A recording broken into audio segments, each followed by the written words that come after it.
What's going on, FA Nation? Welcome to Fantasy Live DFS NBA live stream.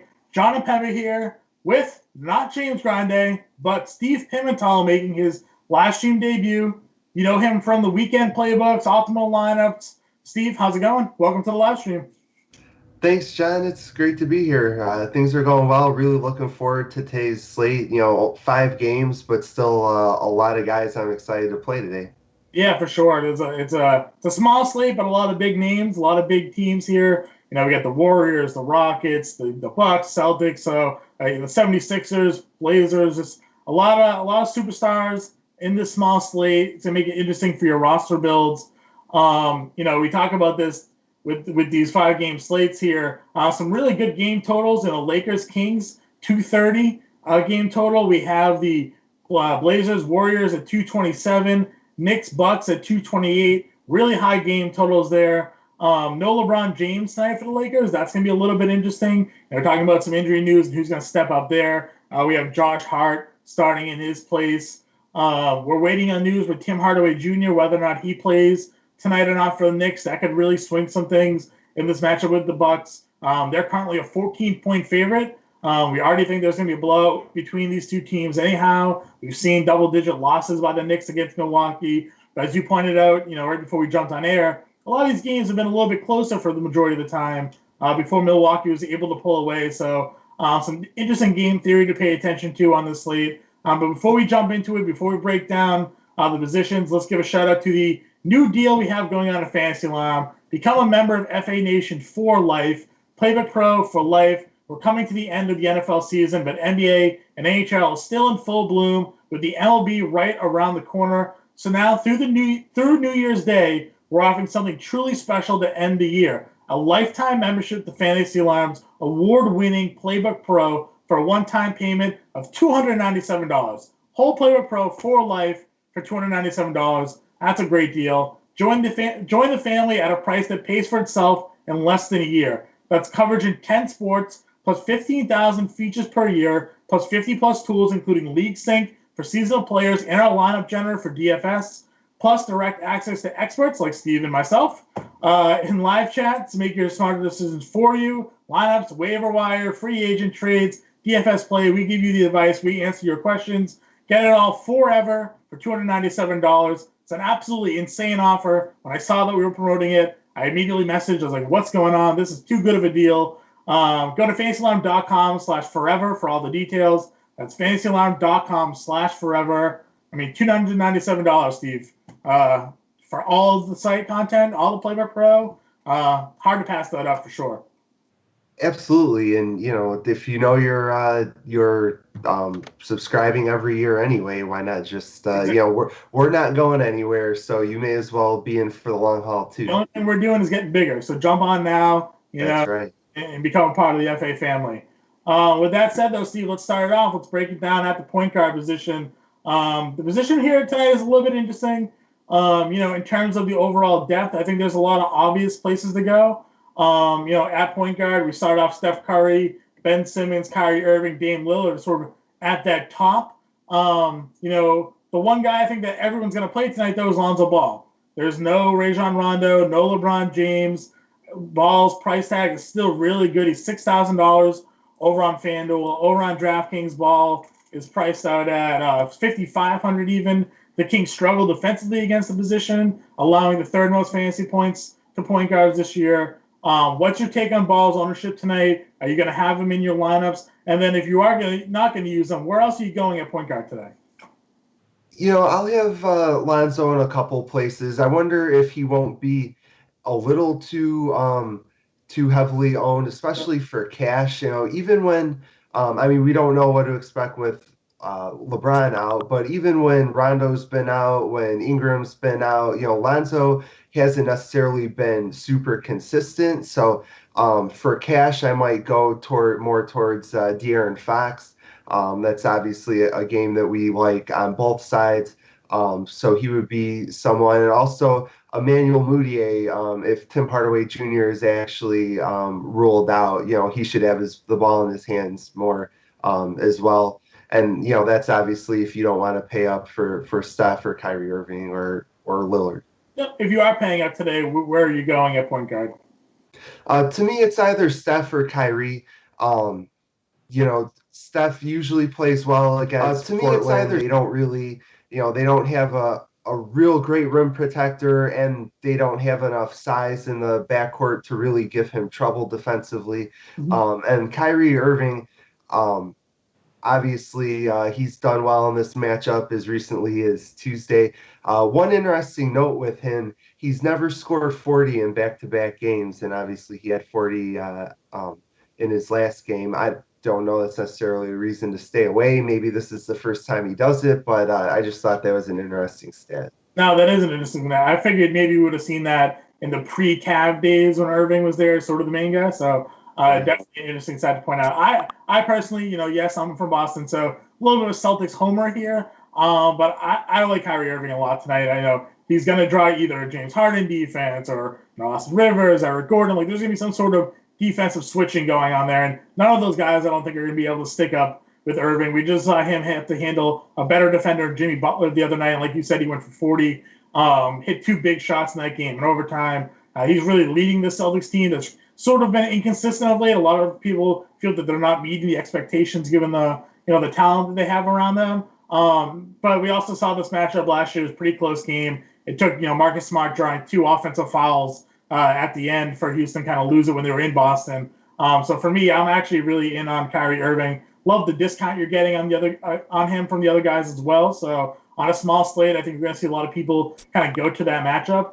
We talked about a little bit of the mid tier there with Fox and Ball. What do you think about Ricky Rubio tonight against Philadelphia? Any interest in him? He's played pretty well of late. If you look over his last 3 games, 42, 48, and 32 fantasy points. And 2 of those games against Portland, one of them against the Thunder, which he put up 48, and the Thunder were allowing the fewest points of point guard position right now.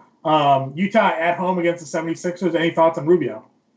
Rubio is one of those really streaky guys who he's on a hot streak right now, and I feel like more so than a lot of point guards, you can kind of ride the streak until he starts missing shots again, which we know is going to happen sooner or later. But when the shot's falling, I mean, he's got everything else you could possibly want as far as his game. But like you said, I mean, Portland is a good matchup for him, and the fact that he took advantage of 2 of those games. Maybe both and it's Steph then, right?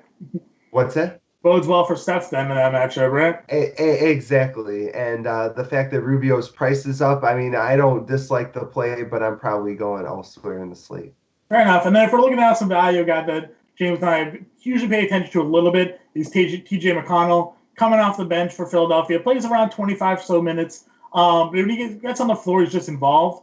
He doesn't necessarily need to score in order to hit value. $4,200 over on FanDuel, over on DraftKings. McConnell's priced out at $3,600. Smaller slate. You're trying to go stars and scrubs. Does McConnell interest you at all?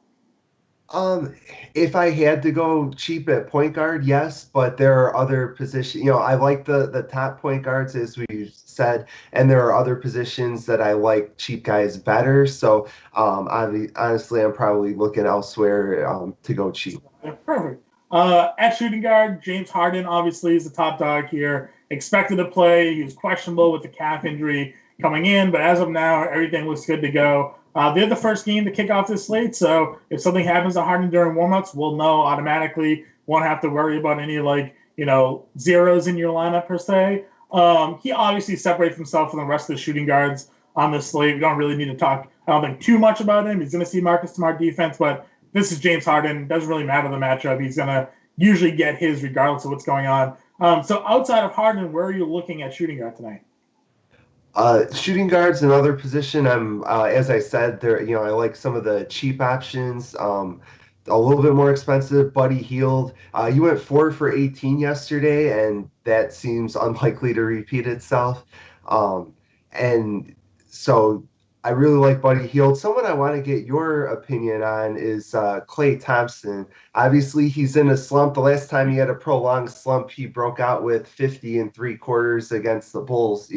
Is it worth taking a shot in a GPP that this is the day he hits 8 threes? Yeah, and right. And the thing I pointed out the other night, of course, I was let down tremendously because the Lakers allow the most fantasy points to shooting guards. So I'm like, look at Klay Thompson's recent play. He's been slumping. This is when he breaks out of it. Didn't happen. Only put up 11 points, fantasy points, that is, 5 actual. Total letdown. I think people could be off of him because of that recency bias. Portland does struggle against shooting guards as well. He went for 47 against them in that first matchup this year. Granted, there was no Steph Curry in that game, but again, speaks volumes to sort of the matchup and how they play shooting guards. And I agree with you. I like Klay Thompson, love the price tag. And this is a guy that's, 4 for his last, looking here now, like 15, it looks like, threes. Some Right.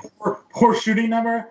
This is Klay Thompson. I think he currently has the record, right? Or did Steph take that back? One of the two. They flip-flop for most threes in a game. So, no, I definitely am in on Klay Thompson for sure. I like the Buddy Hield call. A little worried about the back-to-back because the last time we saw them on back-to-backs was when they decided to bench all of their starters like halfway through the first quarter and they never came back and played again.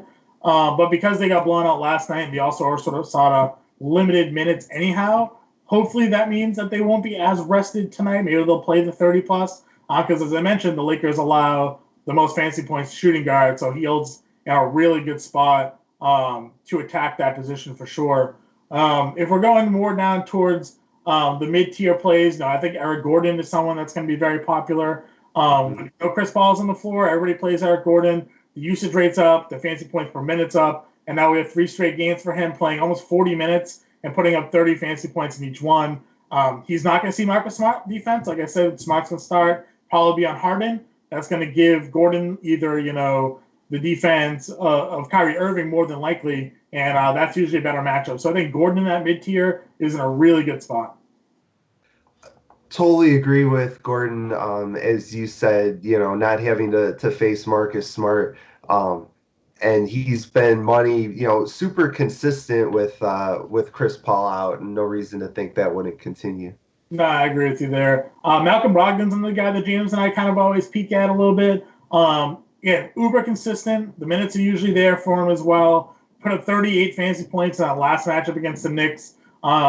They are terrible at defending the shooting guard position. Tim Hardaway Jr. may not play. That could help a little bit because his defensive rating, I think, is north of 112 the last time I took a look at it. Him and Kevin Knox, 2 terrible wing defenders. So I don't mind Brogdon if you're looking in cash games.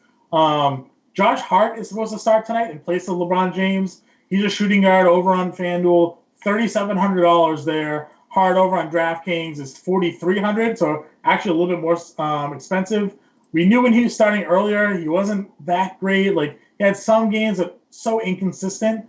But maybe LeBron being off the floor could help that, right? Like, the amount of usage rate and, just total ball dominance LeBron has, if that's spread out, maybe we see Hart have a little bit more upside. What's your take on him tonight? I agree. Not consistent enough, I don't think, for cash, even with the price. But, if Lonzo's going to have the ball in his hands, we know he likes to spread the ball around, and Hart could easily, be between his cutting ability and his ability to, spot up and make shots and get out in transition. I mean, that could really play into his hands if Lonzo's the one, handling the ball. Yeah, no, I definitely agree with you there. Some other value guys, some popular names that sort of popping around here. Austin Rivers played 30 minutes in his Rockets debut.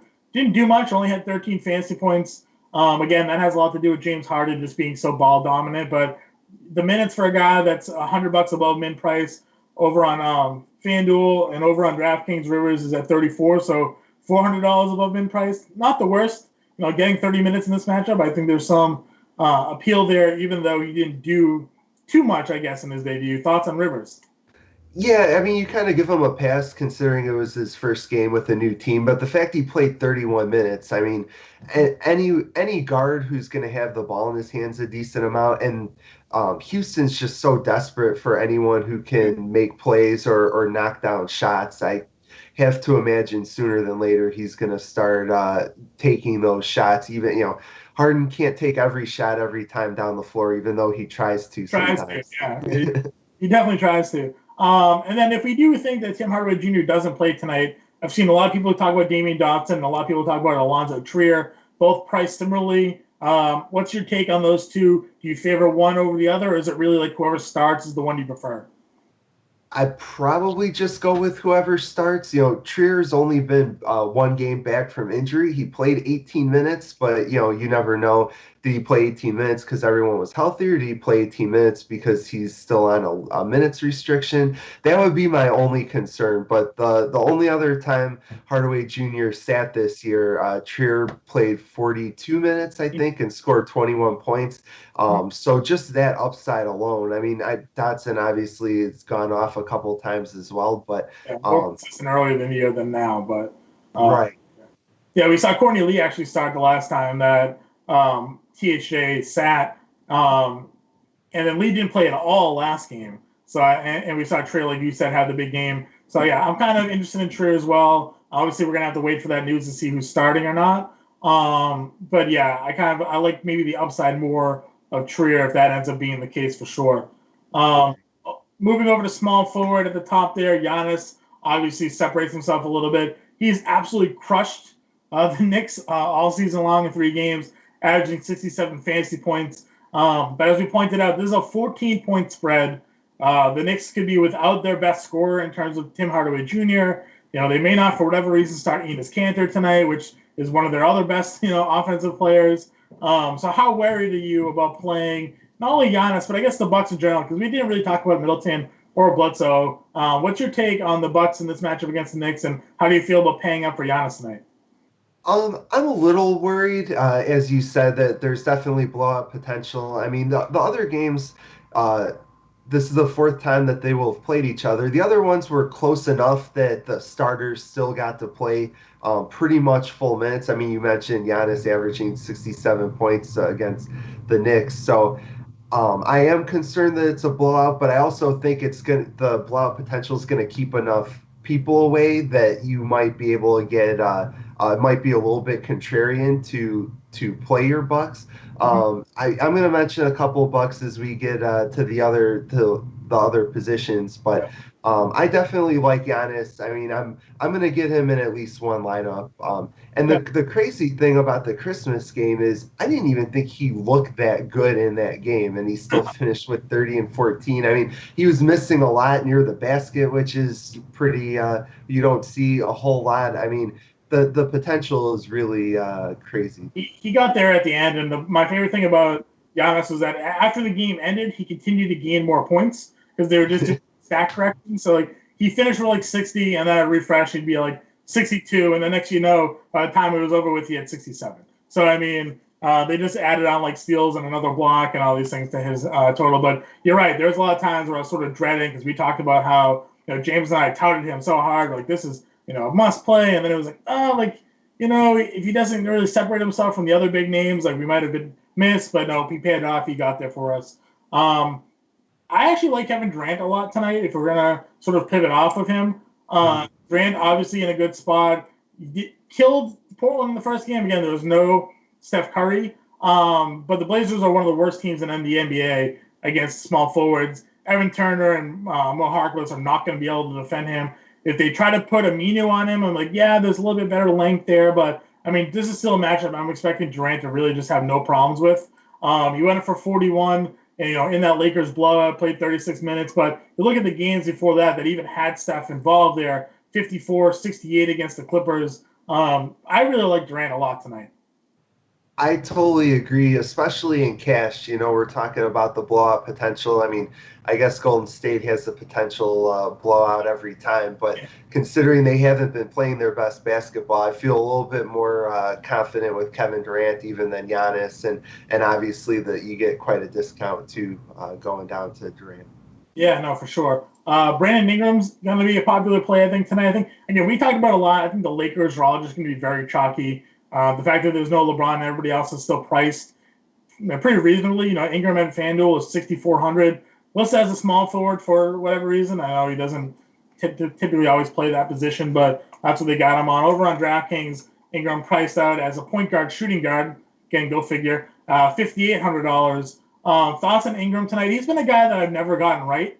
I feel like anytime I've tried to put him in my lineup, he just doesn't do anything, and you see Kuzma or a Ball or anybody else really go off. But what's your thoughts on him with no LeBron tonight? I think he's the number one beneficiary. I mean, of LeBron being gone. I want to say Ingram's usage rate goes up like 6% when LeBron's off the floor, and he's really he's been the one guy who just hasn't for whatever. I think he just needs the ball in his hands too much to really thrive with LeBron. And if the Lakers are going to trade him either this season or in the off season, I mean, it really makes sense for them to try to showcase him while Right. they can and really give him the ball and let him go to work. Yeah, his fantasy points per minute for looking at DraftKings scoring goes up about a half a point per minute with LeBron off the floor. zero point 0.7 fantasy points per minute with LeBron, 1.24 fantasy points per minute without LeBron on the floor. So Ingram definitely gets a good bump. 29% usage rate there. Kyle Kuzma is also a small forward on DraftKings, power forward over on FanDuel. He has the highest usage rate of the group there. He's at 33% usage, but the fantasy points per minute is around the same. So Ingram and Kuzma certainly the two guys to take a look at. We'll touch on Kuzma a little bit more as we get the power forward, just because FanDuel sticks him over there. Right. Joe Ingles is a guy that, again, that I think is in a pretty good spot. Bielitsa, if no Bagleys, we already ruled out.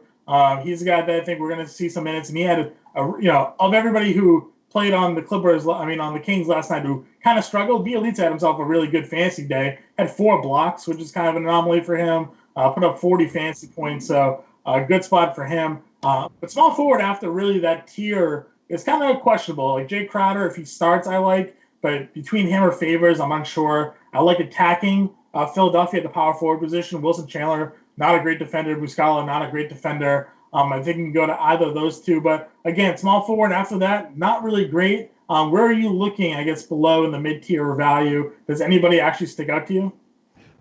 Yes, the only Laker we haven't talked about so far, Lance Stevenson, played at least 20 minutes and scored at least 20 fantasy points in each of the last 3 games that Ingram was out. And I think he's probably going to play 20 minutes again. He'll probably have the ball, when Ingram sits or when Lonzo sits. I think Stevenson with that second unit is going to have the ball in his hands. I mean, I don't know that you can ever trust him, but there's definitely potential there. Yeah, I like that call. We mentioned him on the podcast last night. Called him Point Lance. When he comes off the bench, he's basically he does everything. And I agree. I like that call a lot. He's only $4,100 over on FanDuel as a small forward. Over on DraftKings as a shooting guard small forward, $4,200. And again, the Kings not a great defensive team. In 13 minutes against them in the first meeting this year, Stevenson had 19 fantasy points. So we definitely know that he's a point per minute player when involved. And yeah, I kind of like it. If he's going to be more involved in the rotation, the amount of minutes that LeBron usually takes up, those minutes definitely have to go around. If Josh Hart gets off to a slow start or whatever like that, or Ball struggles, I think Stevenson can certainly get some additional runs. So that's a great call. Big fan of him there. Anybody else, or do you think you power forwards the next spot we should talk about? That's really it for me at small forward. It's for whatever reason with the way the way the slate's shaping up, it's just there aren't quite as many options as at some of the Yeah, other positions. I definitely agree with you there. Power forward, Draymond Green's the top price over on FanDuel at $7,100. I had like a love-hate relationship with Draymond. I actually like his price a lot more in DraftKings, where I think I saw him at like 6K, 6,100. I think it's a lot more reasonable to expect him to get you 30 fantasy points over on DraftKings than over on FanDuel, where he's 71 and you sort of need like 35. I know it's only 5 points, but it feels like it's harder for him to get there at times. But the matchup here is that if he's going to play center and go small ball, he's got to deal with Yusuf Nurkic, who's got like a foot on him, I think, in height and maybe 50 pounds in weight. Like the guy is just a massive individual. I don't know how Draymond will handle him defensively. So for that reason, I'm off him on FanDuel, more reasonable on DraftKings. But the next two guys is Tatum and Kuzma, and I'll throw Marcus Morris in that mix too. I think those three guys are sort of the top options in my opinion. What's your take on power forward? I totally agree. Kuzma, you mentioned everyone's going to be on, but I'd have a really hard time fading him, especially in that matchup. Like if Bielitsa is going to be guarding him for most of the game, sign me up. Yeah. And Marcus Morris just seems super safe. The Houston's defensive rebounding is atrocious, and if anyone's going to take advantage of that for Boston, it's probably going to be Marcus Morris. as well as just, knocking down open shots and doing a little bit of everything. For cash games especially, I think he makes a ton of sense. Yeah, Morris went overlooked. I played all of Morris on the Christmas slate because again I love attacking the power forward position against Philadelphia. He was like 3% owned, overlooked 35 fantasy points, and pretty much whenever he's been starting this year, like he's been in that range when the Celtics have had their healthy core there. I my question is I guess is who's going to get PJ Tucker if it's going to be Tatum or it's going to be Marcus Morris rather because Tucker is a pretty decent defender. So I'm kind of varying my exposure between the two in the multiple lineups I'm playing because I think one of them is going to go off. The other one may have a little bit of a tougher time, but definitely big on both of those guys. James liked Noah Vonleh last night on the podcast. What's your take on Vonleh here against Milwaukee? Vonleh's the guy that I feel like I'm never on the right foot with.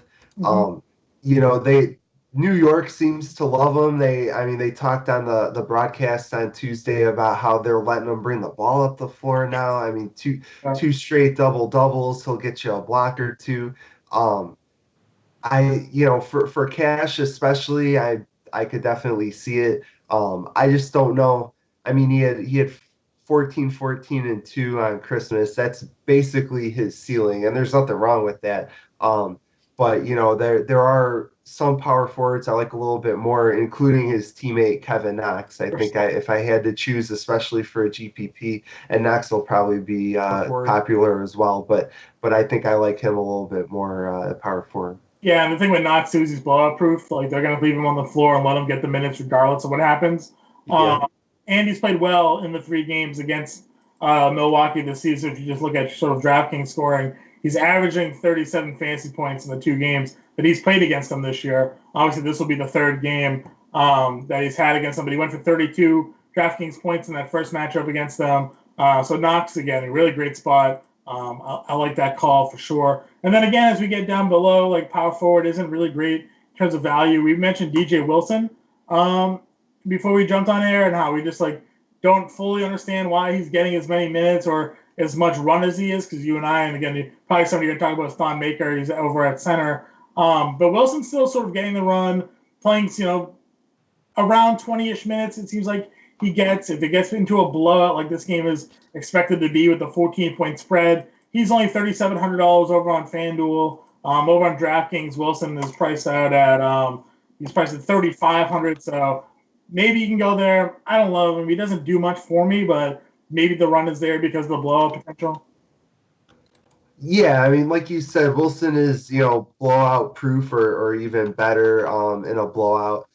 2 other power forwards to keep an eye on. We already kind of mentioned Luke Cornett for reasons unknown. It has a chance to start tonight. And to me, he's basically just a taller DJ Wilson. But, anyone who's going to get at his price, if he's going to get minutes, if they really like his defense that much, there's some potential there. And just keep an eye. I mean, unfortunately, it's going to be too late for FanDuel. But if we knew Jonas Drebko was going to start, I mean, he's someone. Anytime he starts, he's got a chance at a double double. I think he's averaging like 8 and 8 when as a starter, which again, not great, but at that price, you could do a lot worse.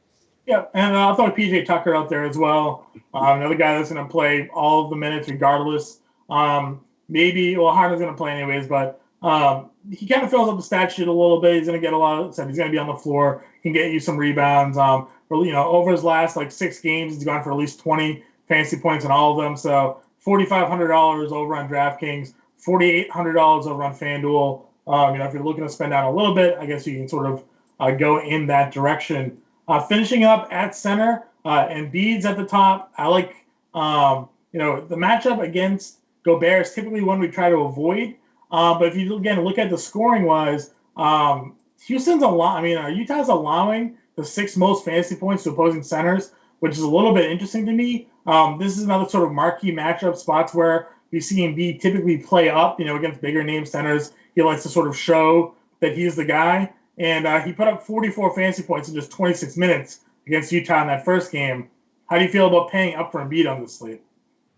I like it. As you said, we don't love the matchup, and Utah's a good defensive team, but there is, Gobert's such a prolific shot blocker that a lot of times you get the rebounding opportunities because he has to leave his man to go after a shot.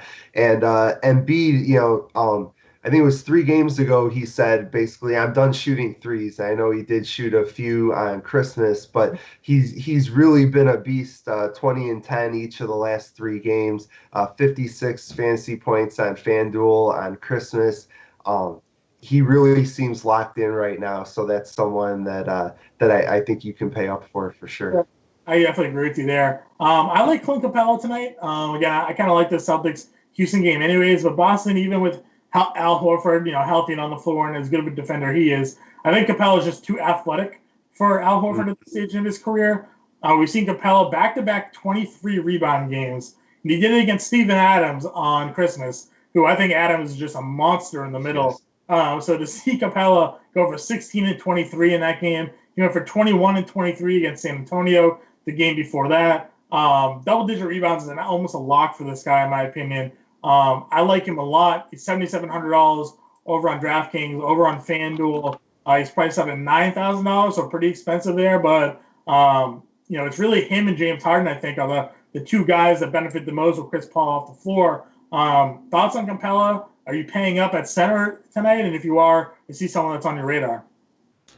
Yes, I am paying up at center quite a bit, and Capella is one of the targets. I think it's such a great point about Chris Paul being out because you almost never think about how that affects the center having a point guard, but for whatever reason, Capella just seems to, I don't know if it's the chemistry on the pick and roll or the fact that Chris Paul, shoots so many mid range, so Capella doesn't get as many rebound opportunities or as many lob opportunities. But yeah, that pick and roll right now is just unstoppable, and any shot that's being missed, it feels like Capella is scooping it up. So yeah, if you're gonna pay up at center, I think Capella or Embiid, whatever you can afford, totally makes sense I to me. think Capella a little bit more actually as we're live, so news breaks as it happens. Celtics has said that Al Horford could be limited to 25 to 30 minutes tonight. Played only 30 minutes on Christmas Day. Obviously, he's coming back from knee tendonitis. So if he gets limited to 25 minutes, that's looking at Daniel Tice, who's obviously a much smaller player than Al Horford. Robert Williams, the Time Lord, as they like to call him here around here in Boston. He's somebody that can block shots, but he's still young, still kind of too aggressive. So I think that matchup bodes even better rather for Capella. If Horford's now off the floor a little bit more, because it just means Boston goes smaller. Also, as we break, Tim Hardaway Jr. officially ruled out. Haven't seen exactly who they're announced yet to start, but as we expected, THJ not in the lineup. Again, roster locks on until 8 o'clock tonight, so plenty of time to get all that news today. So again, be on the lookout. That'll be updated. I have to assume shortly. Love that we're getting it now though, because again, it gives us more time to really build out those rosters. Shooting back to center though, I like Nurkic a lot here. In the one game that he had played 30 minutes last year against them, he had a double double. The minutes are the one concern with him because for whatever reason, he doesn't play. Rarely gets to 30. Often he's in that mid 20 range. But he should be able to use his size against Draymond at will, I think, in this matchup. So I don't mind him in the mid tier. And then Zubac and Cauley Stein are two guys you and I are both on. I Yes. think everybody's going to Zubac though. Just the way he's played recently, he's gotten the price bump. He's still cheaper on DraftKings. But again, just the fact that you hear no LeBron James, and everybody just gravitates to everybody else on the Lakers, thinking that's where the usage is going to go. Hard to argue though with the way this kid's playing. If you're the Lakers, why are you only playing him 2 minutes, 3 minutes, 4 minutes a night this whole time, giving Tyson Chandler and JaVale McGee minutes when this kid's a beast? What's going on there in LA? Again, I know you like Cauley Stein. Break down those two players for me. Yeah, it really is kind of a mystery why Luke Walton seems to love JaVale McGee, especially when his defense. I was kind of hoping he would play just because I think Willie Cauley's time would be that much better. And you mentioned already the way Sacramento's the way they've used their players on back to back. And as frustrating as it can be at times when Willie Cauley-Stein plays 7 minutes in a game, it's really served to keep his price down, especially on DraftKings. And when he plays 30 minutes, I mean, he's basically been automatic. Yeah. So if you want to stay away from cash because he might not play as much, I totally get it. But as we said, he played 24 minutes yesterday and could easily play. I don't see why they would limit his minutes after only playing that few yesterday. I assume that all the starters would play at least close to 30 minutes, if not over. So Willie Cauley-Stein um, should be really good. But Zubac's, I mean, this might be your last chance between McGee coming back and just the fact that his price keeps going up. This might be your last chance to play him at any sort of a discount because you're still getting a pretty decent price for what his production's been over the last 3 games. Yeah, exactly. And he's the Kings are allowing the 5th most fantasy points over on DraftKings the centers, and like you said, 3 straight games over 30 minutes for Zubac, 38, 33, and 39 fantasy points, 2 double-doubles. Yeah, it's pretty crazy right there. Who else at center are you looking at? Well, we mentioned the breaking news. Tice, however you pronounce his name, is interesting to me. Houston's defensive rebounding is atrocious, and I don't. With Clint Capella getting 23 rebounds a game, it's kind of hard to imagine. But I guess just with all the switching and the helping, they and really Boston doesn't have, Horford doesn't really offensive rebound. They have him get back in transition D. But Theis is someone who they do let go get offensive boards. So if he's going to play 20 minutes with Horford's minutes being limited, that could be interesting if you have to go cheap at center, which, we don't necessarily recommend, but at least that's an option. Yeah, no, I'm not going to argue too much with you there because, again, that's sort of his role. He comes off the bench. He's an energy guy. He's a stretch big. Actually was a really good player in Germany. Again, being a Celtics fan, I obviously know a little bit more about Daniel Theis because when they signed him, I was like, who is this man? Right. But he was the defensive player of the year over in Germany, a couple of years ago. So, and he's actually played pretty well in his time with Boston. So definitely interesting. And he had that huge game against the Bulls earlier this year when he started. I think he put up like 50 fantasy points that game. So yeah, don't hate Theis. Brook Lopez, I know you mentioned they're starting Luke Cornett tonight potentially because I don't know Brook Lopez keeps hitting threes. I like him. I've been talking about him now for weeks though. James kind of makes fun of me for it. But I mean the guy is still blocking shots.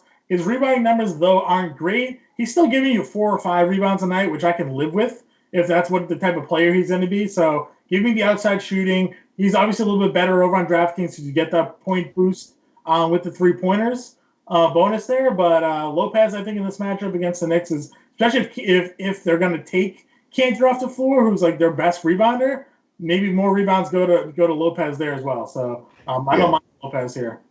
Yeah, Lopez had 20 points on Christmas, and he went 1 of 6 on threes, and most of them were wide open. So if he knocks down a couple more threes, he easily gets back to 20 points again. Yep. Thon Maker had 21 fantasy points against the Knicks in 15 minutes. I know you mentioned him a little before we got on stream. How do you feel about him? Why are you interested in him here? Yeah, he's played well, not just on Christmas. He's kind of played well in both of his matchups against the Knicks. And if you think it's going to be a blowout, he's someone kind of like he's basically a better Jeff Wilson that he'll probably get all the center minutes in the fourth quarter if it is a blowout. So there's potential there. And the thing with Thon Maker is, if he gets you 3 blocks, then all of a sudden you're where you're at as far as what you paid for him, and he's totally capable of that, even if he only plays 14 minutes. Yep. Final bit of news again as we're live. It's breaking. Robert Williams, as I mentioned, he's actually ruled out tonight, so it's just Daniel Theis as the lone backup center. And if Horford's is limited, and now Robert Williams isn't playing, the Daniel Theis call becomes much more interesting here on this 5-game slate. But Steve, that does wrap it up. Any final thoughts on tonight's slate? No, just we've got over an hour till lineup block, so we'll be monitoring the news and answering questions, and I can't wait for it to start. Yeah, for sure. All right, Steve, thanks for coming on. You're going to be on tomorrow as well. this time with James. I'm going to be away. James is going to be back. So good luck. It looks like Courtney Lee expected to start. We'll see how well that goes. But everybody will be on the subscriber chat and answer your questions. Good luck, everybody. All right. Thanks.